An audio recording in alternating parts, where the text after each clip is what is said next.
നമസ്കാരം. സെക്യൂർ വോയിസിലേക്ക് എല്ലാവർക്കും സ്വാഗതം. ഞാൻ ഇന്ന് പറയാൻ പോകുന്നത് ഓൺലൈൻ തട്ടിപ്പിനെ കുറിച്ചാണ്. ഇത് കേൾക്കുമ്പോൾ നിങ്ങൾക്ക് തോന്നും ഇതൊക്കെ നമ്മൾ ഒരുപാട് കേട്ടതല്ലേ എന്ന്. ശരിയാണ്, നമ്മൾ ഒരുപാട് കേട്ടതാണ്. ഒരുപാട് മലയാളികൾ ഇത്തരത്തിലുള്ള ഓൺലൈൻ തട്ടിപ്പുകളിൽ പെട്ടതുമാണ്. ആ വാർത്തകളൊക്കെ നമ്മൾ കേട്ടതും കണ്ടതും നമ്മൾ അനുഭവത്തിലൊക്കെ ഒരുപാട് പേര് അത്തരക്കാരായിട്ടുള്ള ആളുകൾ ഉണ്ടാവുകയും ചെയ്യും. എന്നാൽ ഇപ്പോഴും നിരവധി മലയാളികൾ ഇത്തരത്തിലുള്ള തട്ടിപ്പിന് ഇരയാകുന്നുണ്ട്. അഭിമാന പ്രശ്നം കാരണം പലരും അത് പുറത്ത് പറയുന്നില്ല എന്ന് മാത്രമേ ഉള്ളൂ.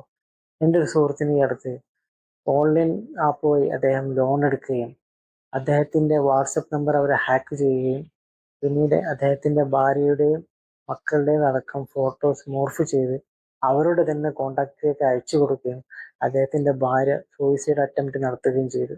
മറ്റൊരു സുഹൃത്തിന് ഓൺലൈനിലൂടെയുള്ള കാശ് ഇരട്ടിപ്പിക്കലില് ആയിരക്കണക്കിന് രൂപയാണ് അദ്ദേഹത്തിന് ഒറ്റയടിക്ക് നഷ്ടപ്പെട്ടത്.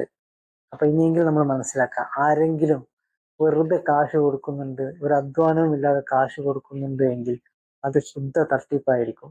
ആരും ആർക്കും ഒരു അധ്വാനം കൂടാതെ ഒരു രൂപയും കൊടുക്കില്ല.